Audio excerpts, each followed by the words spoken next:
La predestinación y la providencia de Dios por Juan Calvino, capítulo 9, las doctrinas de Pigio 3. Luego viene otra objeción de Pigio, no carece de propósito. Dice que Pablo advierta a todos los fieles a que pongan atención, no sea que reciban la gracia de Dios en vano, ni tampoco que Cristo exhorte a todos sus discípulos a velar y orar. Sin embargo, si entendemos y retenemos la importante diferencia entre la despreocupada seguridad de la carne y la serena seriedad que la fe produce, el nudo de esta objeción se desata al instante. Los creyentes deben descansar en la certeza de su salvación. Sin embargo, ¿con qué objeto?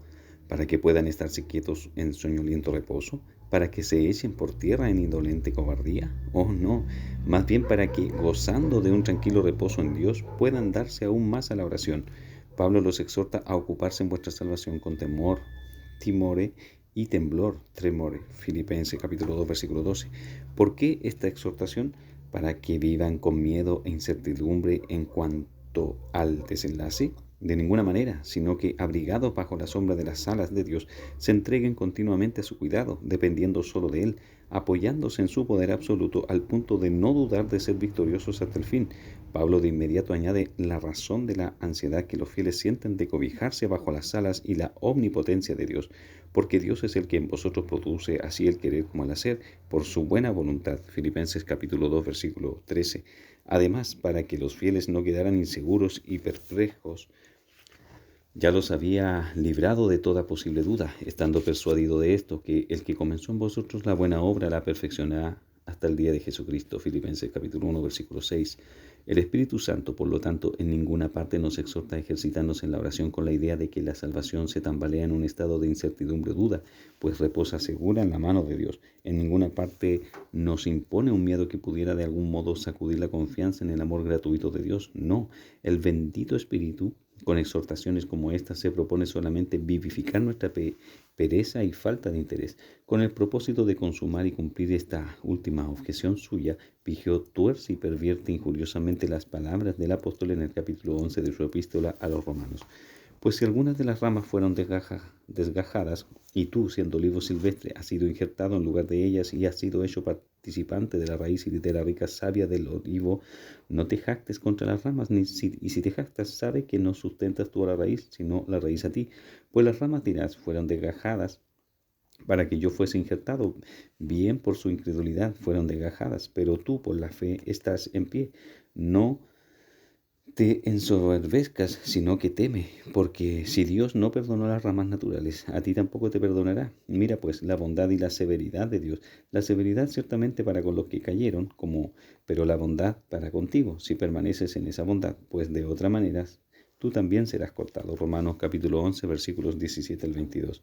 Sin embargo, el verdadero sentido de este pasaje es este. Después de hablar en este capítulo de la doble elección de su nación nacional y eterna, y de demostrar que por causa de la apostasía de muchos de ellos aconteció que aquellos que antes habían sido los legítimos y propios herederos de la vida, mediante el pacto que Dios había establecido con sus padres, fueron desgajados y desechados, desterrados de su reino. Después de hablar así de su propia nación, Pablo dirige la palabra a los gentiles, previniéndoles que no se jactaran contra los judíos, ni les profirieran insultos, porque Dios los había llevado a su lugar. Aquí debemos observar cuidadosamente que, según el repudio universal de los judíos, no alteró o estremeció la firme elección de Dios, de modo que le impidiera salvar un remanente de entre ellos. Tampoco la elección universal de los gentiles incluyó a cada individuo para hacer a cada uno de ellos partícipe de la vida eterna. Pablo, repito, habla aquí de la doble elección de la nación judía. Toda la familia de Abraham había sido elegida en cierto sentido por Dios. Sin embargo, ya que muchos de ellos no fueron ordenados para vida eterna por el juicio y consejo secreto de Dios, la mayoría pereció, aunque la elección de Dios todavía soportaba al remanente. Sin embargo, ahora que el pacto de vida se transfiere a los gentiles, esa adopción general de la familia de Abraham nos pertenece. Esto, empero, no impide que aquellos pocos de la familia de Abraham que fueron ordenados para vida eterna por el beneplácito y decreto secreto de Dios se deleiten en su adopción. Por lo tanto, Pablo, al contrastar los gentiles con los judíos, llama a los primeros olivos silvestres injertados en la raíz santa original después que las ramas naturales habían sido desgajadas. El apóstol no está hablando de individuos privados ni tratando de la elección secreta de Dios en abstracto. Está señalando cuán extraordinario fue el cambio que se verificó cuando los hijos legítimos fueron rechazados y extraños se sustituyeron en su lugar. Toda esta exhortación de Pablo no se dirige tanto a los creyentes que habían recibido la gracia de Dios verdaderamente y de corazón, sino al promiscuo conjunto de los gentiles compuesto de miembros diversos, creyentes e inconversos. Aún así, nada singular hay en que Dios restrinja el orgullo y la insolencia de la carne en sus hijos gentiles, comprendiendo que todos ellos batallan dentro de esta corrupta flaqueza. Pigio, empero, de la manera más ridícula, concluye de la mencionada exhortación del apóstol que la certeza de la elección de Dios y su realización última dependen de la perseverancia de los hombres. Esa conclusión de Pigio es, repetimos, desmesuradamente absurda, porque aunque los hombres adjuren universalmente de Dios, la elección eterna de Dios tiene que permanecer y prevalecer. Los réprobos no desean de verdad hacer el bien. Tocante a lo que infaman el juicio de Dios, representándolo con un color totalmente falso y diciendo, en vano se esfuerzan los réprobos en alcanzar rectitud y santidad, porque de acuerdo con la doctrina de la elección habrán de perecer final e inevitablemente. Calumnia tal, producto de la más grasa ignorancia, podemos sacudírnosla con una breve respuesta. No puede haber en los hombres un auténtico deseo de hacer bien que no proceda del hecho de que Dios los haya elegido. Los réprobos, sin embargo, hechos como son vasos de deshonra, nunca cesan de provocar la venganza de Dios sobre sí mismos, y con esto demuestran palpablemente, como si fuera con caracteres escritos, que están ordenados para destrucción. Con todo eso, para Pigio, esta doctrina es el colmo de lo absurdo, tanto así que dice que no hay monstruosidad que pueda igualarla en todas y cada una de las discusiones del tema. Sin embargo, por esta sola declaración queda manifiesto que está tan arrebatado por un frenético deseo de denigrar todo lo que sea bueno, que los abusos se le desbordan del pecho sin tener ningún motivo justificado. La Escritura claramente enseña que nadie sino los elegidos de Dios son gobernados o guiados por su Espíritu. ¿Qué rectitud o buen obrar puede haber en el hombre aparte de la dirección del Espíritu Santo? Por eso dice Pablo, manifiestas son las obras de la carne, que son adulterio, fornicación, inmundicia, lascivia, idolatría, hechicerías, enemistades, pleitos, celos, iras, contiendas, disensiones, herejías, envidias, homicidios, borracheras, orgías y cosas semejantes a estas. Galatas capítulo 5, 19 al 21. Y en otro lugar dice que todos los designios de la mente carnal son enemistad contra Dios. Romanos capítulo 8, versículo 7.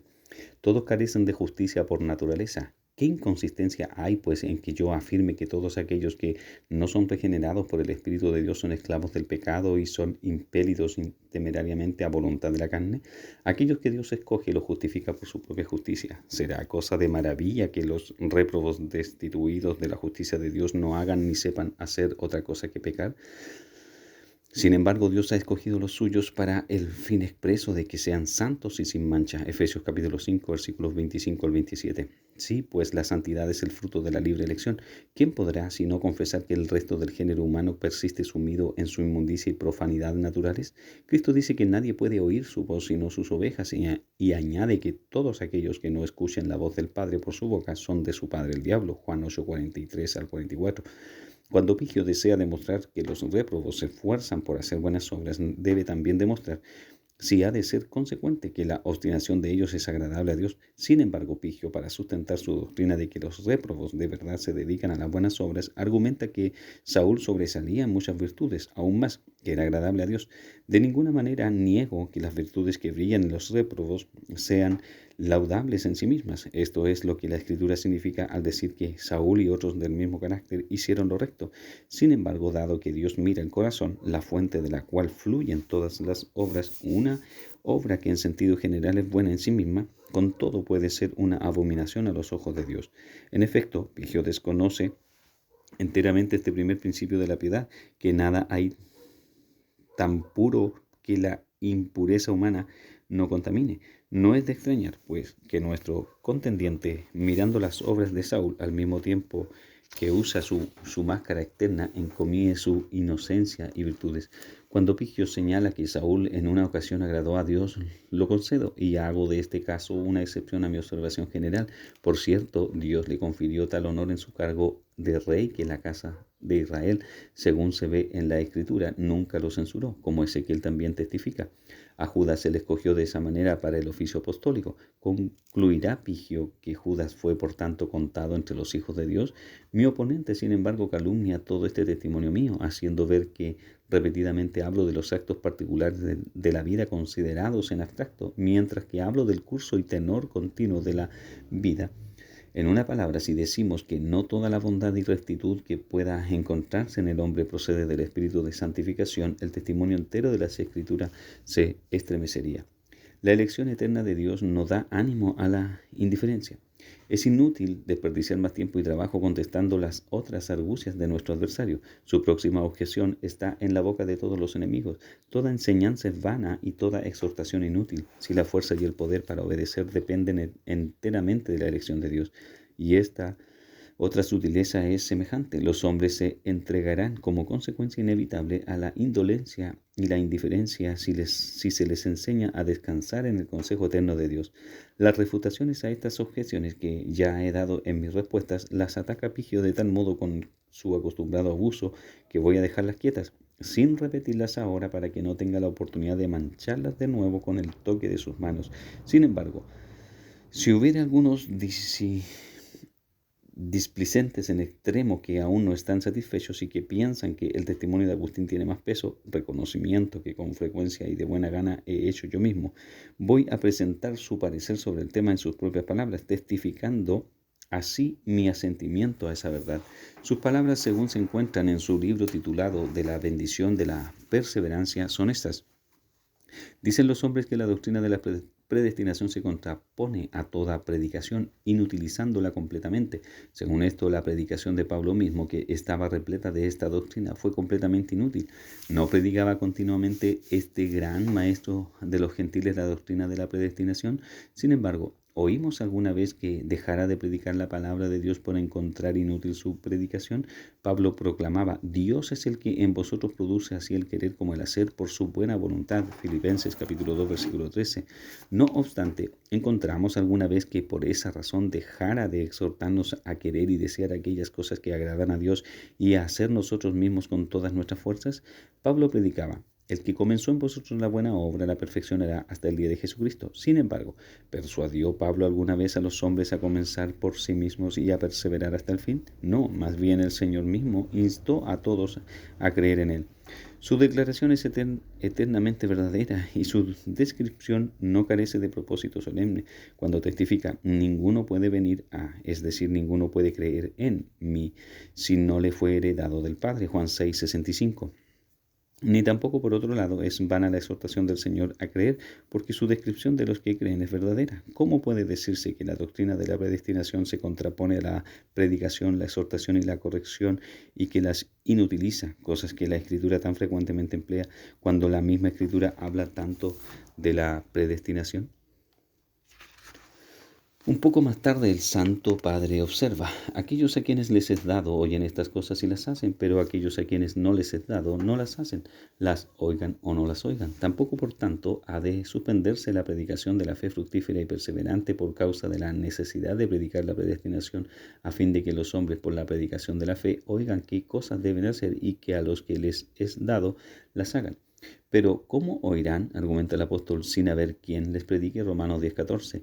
Tampoco se ha de reprimir la predicación de la predestinación por la necesidad de predicar una fe productiva que persevere hasta el fin, para que el que vive en fe y obediencia no se gloríe en su obediencia como si fuera suya, sino don de Dios, como está escrito: el que se hubiere de alabar, alabes en el Señor. Agustín continúa: y de nuevo, así como el que ha recibido el don de hacer lo correcto y exhorta y predica, así también oye y obedece el que ha recibido este don. Por esta causa es que el Señor con tanta frecuencia dice: el que tiene oídos para oír, oiga. Mateo 11:15, Marcos 4:9, Lucas 8:8 y Lucas 14:25. ¿Y de quién reciben el don? De los que lo tienen. El Señor mismo nos lo muestra. Les daré, dice Él, un corazón para conocerme y oídos para oírme. Véase Jeremías 24:7. Oídos para oír, pues son el don de obediencia completa, de lo cual están dotados todos aquellos que vienen a Cristo, por lo cual tanto predicamos como exhortamos. Aquellos que tienen oídos para oír nos oyen y obedecen, pero en los que no los tienen, aquella solemne escritura se cumple: Oyendo no oyen y no entienden, oyen a la verdad con el oído externo del cuerpo, pero no con el oído interno del corazón. Sin embargo, porque se concede a unos oír y no a otros, porque a unos el Padre les concede venir al Hijo y no a otros. ¿Hacemos esta pregunta? La respuesta es, ¿quién entendió la mente del Señor? ¿Hemos de negar, pues, lo que es manifiesto por no poder comprender lo oculto? De aquí se ve claramente, continuó el santo varón, cuán desatinada es la extremada precaución de los que, por temor de una respuesta irracionalidad o contradicción en ello, quisieran ocultar o suprimir totalmente una doctrina que es tan necesario conocer. Sin embargo, supongamos que algunos al oír la doctrina de la predestinación se entregaran a la indolencia y a la indiferencia y se precipitaran temerariamente de la diligencia y el esfuerzo a la concupiscencia siguiendo sus propios deseos. ¿Se consideraría falso todo lo que se dice en la Escritura acerca de la presencia de Dios? ¿No existirían estos si Dios hubiera sabido que habrían de ser buenos aunque ahora se regodeen en la perversidad? Y si Dios previó que habrían de ser malvados, malvados serán, sin importar la bondad en que ahora parecieran brillar. ¿Habrán de negarse o callarse todas esas cosas que la Escritura con verdad dice acerca de la presencia de Dios porque se encuentran tales casos entre los hombres? Además, es cierto que si estas verdades no se proclamaran, la gente aún así se lanzaría a otros errores. Una razón para no declarar la verdad, continuó Agustín, es una cosa, la necesidad de declarar la verdad es otra. Enumerar las diversas razones que se mencionan para explicar que es propio no declarar la verdad excedería tanto nuestros límites como nuestro propósito. Una de esas razones es, no sea que aquellos que no entienden vengan a ser peores, mientras que al mismo tiempo deseamos que los que sí entienden vengan a ser más sabios y mejores. Sin embargo, los que no lleguen a ser más sabios y mejores por alguna doctrina verdadera que enseñemos, indudablemente no llegarán a ser peores. Sin embargo, cuando la realidad del caso es que cuando proclamamos una doctrina verdadera, el que no puede entenderla viene a ser peor porque la hemos proclamado, mientras que el que es capaz de entenderla viene a ser peor por nuestro silencio. ¿Qué ha de hacerse? Se pregunta uno en tal caso. ¿No es mucho mejor que la verdad sea proclamada a fin de que aquel que pueda recibirla la reciba, que guardarla en silencio para que ninguno la reciba? Por ese silencio ambos son hechos peores, el que sí entiende y el que no. Sin embargo, el que entiende puede, por haber oído y recibido la verdad, enseñarla a otros. Por esta razón, algunos de nosotros no estamos dispuestos a expresar y enseñar lo que, según el testimonio de la Escritura, deberíamos expresar y enseñar. La causa de nuestro temor es que, por haber hablado nosotros, el que no puede entendernos recibiera ofensa. También, no obstante, deberíamos temer, no sea que por nuestro silencio, el que nos hubiera entendido si hubiéramos hablado fuera arrastrado por la falsa enseñanza de otros. Este parecer brevemente expresado lo amplía Agustín más adelante y lo confirma de la siguiente manera. Por consiguiente, si los apóstoles y aquellos maestros de la iglesia que los siguieron rindieron servicio doble solemnemente, presentando la doctrina de la elección eterna de Dios y también conservando los fieles bajo la disciplina de una vida piadosa, ¿por qué piensan estos hombres de nuestros días que actúan rectamente en el ejercicio de su tarea de enseñanza, enclaustrándose en silencio dentro de una torre fuerte de verdad invencible, manteniendo que, aunque lo que se dice acerca de la elección es eternamente cierto, no debería predicarse explícitamente al pueblo? No obstante, y al contrario, la doctrina de la elección debe predicarse constantemente y a fondo para que el que tiene oídos para oír oiga. ¿Y quién tiene esos oídos sino quien los ha recibido de aquel que ha prometido darlos? Pues quien no recibe la verdad, que la rechace, pero quien oye y entiende la verdad, que la reciba y la beba, que la beba y viva. Por consiguiente, así como la piedad ha de predicarse para la obediencia y adoración de Dios como es debido, así también la predestinación debe predicarse para que el que tiene oídos para oír la libre gracia de Dios se gloríe en Dios y no en sí mismo. Luego, aunque en este santo varón Agustín había una devoción sin par a la edificación de la iglesia, tan sabiamente modera el método de predicar la verdad que nos hace guardarnos con toda prudencia de ofender cuando lícitamente se pueda.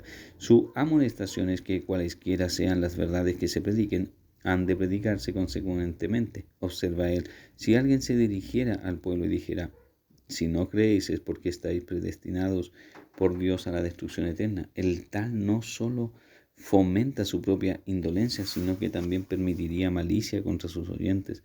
Si un predicador extendiera sus opiniones hacia el futuro y dijera que los que lo oyen jamás habrían de creer porque están reprobados, tal predicación sería imprecación, no doctrina. A los predicadores de esta índole, Agustín los expulsaría de la iglesia prontamente y muy merecidamente, como necios y arteros, profetas de quienes nada bueno puede esperarse. El Santo Padre en otro lugar mantiene que un predicador es de provecho a los demás cuando se compadece de ellos y les ayuda a avanzar e invita a los que desea beneficiar a proceder en el camino recto sin recurrir a reprensiones insultantes y provocadoras. Sin embargo, porque algunos sacan provecho de la predicación de la palabra y otros no, lejos esté de nosotros decir que esto ocurre de acuerdo con el buen sentido o sabiduría del barro, cuando todo es de acuerdo con la voluntad y sabiduría del alfarero. Cuando los hombres entran en el camino de la justicia o retornan a él por medio de una santa rectificación o reprensión, ¿quién es el que obra la salvación en sus corazones sino aquel que da el crecimiento, quien quiera que plante o riegue? Ningún libre albedrío humano puede resistir a aquel que quiere salvar, por lo cual hemos de tener la seguridad de que ninguna voluntad humana es capaz de resistir la voluntad de Dios, el cual hace todas las cosas en el cielo y en la tierra de acuerdo con su voluntad, y que ya ha hecho por su voluntad aquellas cosas que han de ser hechas. Ninguna voluntad de hombre, repetimos, puede resistir la voluntad de Dios hasta el punto que impida que Él haga lo que se propone, siendo que Él hace lo que quiere con las voluntades mismas de toda la humanidad. Y cuando es su voluntad traer a los hombres por un cierto camino que le plazca, díganme, ¿les traba el cuerpo con cadenas? No, por cierto, Él obra en el interior, se posesiona del corazón, conmueve el corazón, los conquista por esas voluntades propias, ahora nuevas, que él mismo ha forjado en ellos. Sin embargo, lo que Agustín añadió a continuación, por nada se debe omitir, ya que no sabemos quién pertenece al número de los predestinados y que no debería ser nuestro deseo que todos fueran salvos. De aquí que habremos de desear hacer partícipes de la paz que nosotros gozamos a todos cuantos encontremos en el camino. Sin embargo, aún así, nuestra paz reposará sobre los hijos de paz. Por lo tanto, hasta donde nos concierne la corrección sana y aún severa, siempre la usaremos como medicina para con todos, tanto para salvarlos de perecer como para impedir que sean la causa de la perdición de otros. Sin embargo, estará solamente de parte de Dios hacer que esa medicina sea de beneficio a los que preconoció y predestinó. Luego, si estas cosas son ciertas y si son testificadas por un testigo tan eminente como el principal de los santos padres, que no las vomiten entonces las bocas de odio de sus ignorantes y perversamente dispuestos perseguidores sobre la cabeza de Calvino. Quisiera entonces que estos insulsos y circunspectos hombres que tanto desean agradar con su plañidera moderación, consideraran que Agustín, a quien ellos de tan buena gana rinden la palma del conocimiento en las cosas divinas, también los aventaja al mismo grado de modestia. Tal convicción propendería a impedirles hacer para pasar su timidez rancia por modestia auténtica. El Dios soberano es digno de nuestro amor. Permítame ahora ocuparme de Pigio un poco más. Mis lectores deben tener presente 3 detalles especiales y sucintos. Primero, que cualquier montaña de absurdos que apile para lanzar contra mi doctrina con la intención de suprimirla no va dirigida tanto a mí sino a Dios mismo. En segundo lugar, a fin de arrebatarme de las manos aquellos pasajes de la escritura que me asisten, exhibe asimismo un ignorante frívolo, dejando ver que no puede defender su propia causa de otro modo que corrompiendo y trastornando completamente la Biblia. Por último, se precipita con gran temeridad a tales extremos de desfachatez que invoca sin titubeos a Agustín mismo como autoridad que garantice sus disparates. Si Dios, así arguye este indigno y atrevido mortal, creó hombres para destruirlos, no es digno de que se le ame. Esas pobres criaturas que fueron privadas de la vida eterna antes de nacer merecen compasión más que castigo. Si los testimonios de este irreverente ser intenta estremecer fueran los míos, estaría él luchando contra un hombre mortal. Sin embargo, como es Dios mismo a quien insulta y reprocha, no me avergonzaré de aplicarle 100 veces la solemne amonestación del apóstol: oh hombre, ¿quién eres tú para que alterques con tu hacedor? Ese miserable mortal está sintiendo ahora, y todos sus compañeros habrán de experimentar en el futuro, las consecuencias de los reproches que con inmundas y profanas bocas se lanzan a Dios. Tales reproches se frustran y caen por el peso de su propia malicia mucho antes de llegar al cielo. Su único curso seguro es volver con todo su peso sobre las cabezas de los que los profieren. Permítaseme presentar solo un espécimen de la manera en que la repugnante locura de este rebelde adultera la Escritura, trastorna y despedaza el capítulo 9 de la epístola de Pablo a los Romanos del modo siguiente: la elección no defiende de que los hombres abran sus ojos, no depende. Al comenzar, para ahorrarse el trabajo y la molestia de desatar el nudo gordiano, él lo corta por la mitad, a su parecer. Con esta palabra dice que Israel fue escogido por Dios, pero no todos los israelitas, porque dice: no todos los descendientes de Israel representaban de veras a su padre Israel, el cual recibió ese nombre porque vio de aquí. Concluye el que la elección de Dios ni se hace real ni se ratifica en nadie, sino en aquellos que abren los ojos. Sin embargo, este preeminente maestro de despejada mirada, cuando interpreta el nombre Israel, se muestra rematadamente ciego, intentando en vano hacer una punta aguda de un grosero tronco. Entre tanto, este ciego instructor no piensa en el hecho de que Israel, el de los ojos abiertos, según su lúcida interpretación, abrió los ojos por la gracia peculiar de Dios, pues fue escogido por Dios estando aún en el vientre de su madre. Nadie más posee ojos para ver a Dios o su verdad, sino aquellos cuyas mentes Dios mismo ilumina por su espíritu y son considerados dignos de la luz de su espíritu. Solamente aquellos que Dios adoptó para sí mismo cuando estaban todavía en su ceguera, y a quienes hace hijos suyos. Dios no es un padre indulgente. Entonces Pigio, como una bestia salvaje que se ha escapado de su jaula, se precipita saltando sobre todas las verjas en su camino, emitiendo opiniones como estas: la misericordia de Dios se extiende a cada uno, pues Dios desea que todos sean salvos, y ya ese fin está a la puerta del corazón y llama, deseando entrar. Por lo tanto, antes de la fundación del mundo, escogió a aquellos que él sabía habrían de recibirlos. Sin embargo, Dios no endurece a nadie, excepto por su paciencia. De la misma manera que padres demasiado mimosos perjudican a sus hijos por una indulgencia excesiva, como si cualquiera por tales figuraciones pueriles como estas pudiera escapar la fuerza de todas aquellas cosas que el apóstol afirma llanamente en contradicción directa a esas opiniones, y como si no fuera nada en absoluto para sus lectores el que Pablo positivamente asevere que de los gemelos, mientras aún estaban en el vientre de su madre, uno fue escogido y el otro desechado, y eso además sin considerar las obras de ninguno de ellos, presentes o futuras, de las primeras de las cuales no podía haber ninguna, sino solamente por la buena voluntad de Dios que llama, como si no fuera nada que el apóstol testifique que no depende del que quiere ni del que corre, sino de Dios que tiene misericordia, que endurece a quien quiere endurecer y de quien quiere tiene misericordia. Como si no fuera nada que el mismo apóstol asegure que Dios muestra su poder en los vasos de ira para hacer notorias las riquezas de su gloria en los vasos de misericordia. Es innegable que Pablo está dando testimonio de que todos aquellos de Israel que fueron salvos según la libre elección de Dios, y que por lo tanto los escogidos sí lo han alcanzado y los demás fueron endurecidos. Romanos 11:7. Todas estas solemnes particularidades las hemos discutido más extensamente por orden en las páginas anteriores. Los réprobos nunca habrían de creer. Si nuestro oponente fuera 100 veces más ingenioso y sagaz de lo que es, todas las argucias que pudiera juntar jamás impedirían que aún los sordos oyeran la recia tronada de las afirmaciones del apóstol que acabamos de aludir. Pero aún así, después de amontonar palabras, montaña sobre montaña, al fin deja en pie esta frágil montaña. Dios no creó aquellos réprobos que previó que lo serían, pero sabía que algunos de los que habrían de crear serían réprobos.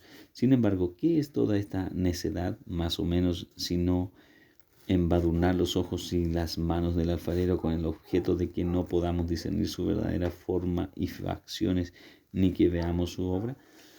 Además, hace lo mismo cuando intenta zafarse de la red divina del apóstol, velada en el primer capítulo de su epístola a los Efesios.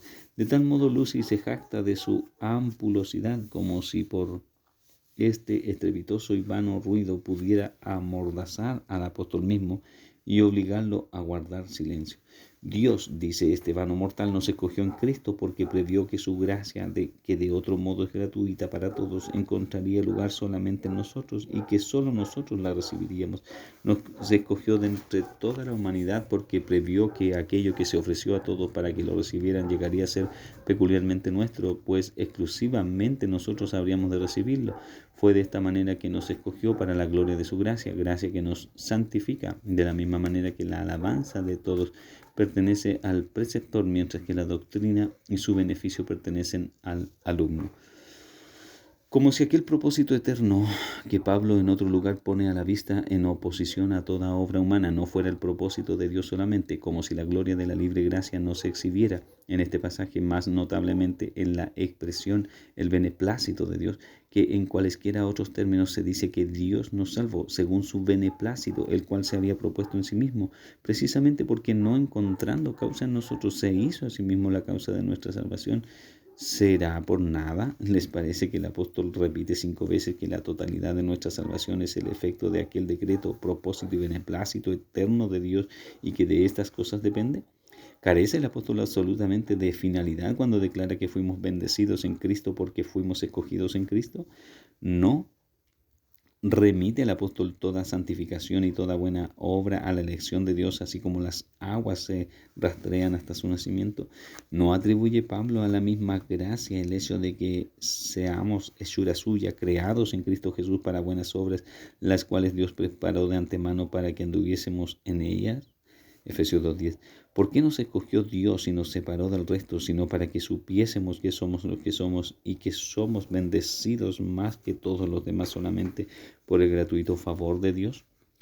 Observen, pues, mis lectores, cuán gratamente armoniza la presencia divina de las buenas obras en nosotros, según la doctrina de Epigio, con el contexto del apóstol en el primer capítulo de su epístola a los Efesios. Cuánto mejor hubiera sido en nuestro oponente haber retenido el carácter de admirador del apóstol, que por un momento se vio precisado asumir que haberse apartado súbitamente a especulaciones altaneras y haberse despojado por completo de la máscara de admirador y así exponerse. Sin embargo, estas grandes materias que traté más plenamente en la parte anterior de esta obra, ahora las he tocado solo de soslayo. Pigio critica fuertemente a Agustín. Este indigno ser, Pigio, fustiga a Agustín severamente por ser un hombre, según dice, que al discutir esta gran cuestión revela un arranque violento más que una razón sosegada. Alguien que se arroja contra esto o contra aquel que se le atraviesa en el camino y que engendra cosas que parecen estar en total desavenencia con la bondad de Dios. Aún así, este mismo vano mortal, falto de todo vestigio de modestia, apela a la autoridad de este mismo Santo Padre para confirmar sus propios desvaríos, y con cuánta impudencia lo hace, lo demostraré en unas pocas palabras. Encomia la diligencia del santo varón por cerner tan esmeradamente este importante asunto en su libro dirigido a Simpliciano, obispo de Mediola. Sin embargo, ¿habrá abierto este padral alguna vez ese libro? Lo dudo, porque se imagina que es un libro en lugar de 2, y es una maravilla que este eminente intérprete haya singularizado esta obra de Agustín de todas las suyas, obra que el Santo Padre mismo reconoce que escribió en el inicio de su episcopado, pues aunque Agustín escribió ese libro contra Pelagio, no vacila en confesar francamente que más tarde escribió con mayor amplitud y firmeza sobre el tema. Estas son sus palabras de Agustín. La predestinación de los santos la presento ciertamente en este libro. Sin embargo, la necesidad me obligó luego a defender esa doctrina con mayor empeño y esfuerzo cuando contendía yo por la verdad contra los pelagianos. Siempre he encontrado que cada herejía al surgir trajo sus propios interrogantes a la Iglesia, en contra de las cuales la Divina Escritura requirió defensa con mayor diligencia que si tal necesidad no hubiera surgido. Sin embargo, veamos ahora cuál es la autoridad que esta descarada persona aduce de las obras de Agustín. Dice: mi autor es de opinión que el repudio o desprecio de la vocación es la causa de la reprobación, opinión que plenamente da por cierta. El hecho es que el sentido de Agustín es precisamente lo contrario. En su libro titulado Reminiscencia dice: una vez me afané mucho por el libre albedrío del hombre hasta que la gracia de Dios me venció al fin. Sin embargo, he de omitir aquí lo que además dice en el libro en cuestión y en otros lugares que he citado anteriormente, donde explica sus pareceres, cosa que es de más valor para los fieles, por lo menos que 1000 opiniones de Pigio o de cualquiera otra o a él semejante. ¿Cómo pues se atreve Pigio a citar con algo más que desfachatez a Agustín como autoridad que respalde aquellos conceptos que a lo largo de toda su obra desecha con una determinación tan firme como la sinceridad con que los condena? Pero a fin de no llevar estas observaciones demasiado lejos, nada más señalo que las autoridades de Pigio aduce están, por cierto, en la mencionada obra de Agustín, pero el hecho es que se les refuta en la misma página en que aparecen, arguye Agustín. Si la Escritura dice: no depende del que quiere ni del que corre, sino de Dios que tiene misericordia, porque la voluntad humana sola no es suficiente para capacitarlo para vivir justo y rectamente, a menos que la misericordia de Dios la socorra. Si este es el caso, bien podríamos argumentar, y la Escritura también pudiera decir: no depende de Dios que tiene misericordia, sino del que quiere. Según esto, la misericordia de Dios no es suficiente, a menos que la socorra la anuencia de nuestra voluntad. Sin embargo, la verdad y el hecho son que nuestra voluntad es inútil a menos que Dios tenga misericordia.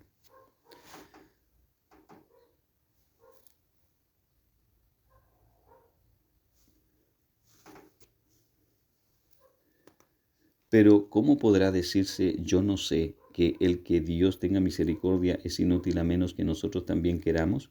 Si Dios tiene misericordia, nosotros a buen seguro tendremos voluntad, porque la naturaleza misma de esa misericordia, cuando se manifiesta,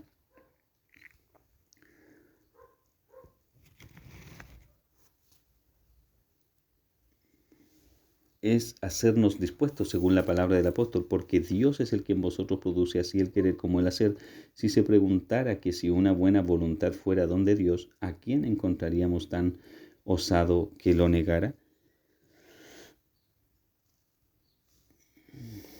Poco después Agustín llega a esta conclusión: por consiguiente, la verdad es que no depende del que quiere ni del que corre, sino de Dios que tiene misericordia, porque aunque Dios llama a muchos, tiene misericordia solo de aquellos a quienes así llama, a fin de hacer ese llamado efectivo en ellos para que lo sigan. Luego sería totalmente falso que alguno dijera: no depende de Dios que tiene misericordia, sino del que quiere, porque Dios no tiene misericordia ineficazmente o en vano. De quien quiera que Dios tenga misericordia, a ese llama de tal manera que el llamado sea eficaz y así no repulse a aquel que llama. Por eso Pigio habló con la mayor verdad cuando dijo en sus palabras introductorias que Agustín había considerado diligentemente en su libro dirigido a Simpliciano el gran tema de la predestinación. Sin embargo, él mismo peca atrozmente en este punto, pues mientras trata de apresar la paja menuda que flota en el aire, hace caso omiso del trigo que evidentemente ha quedado en el suelo.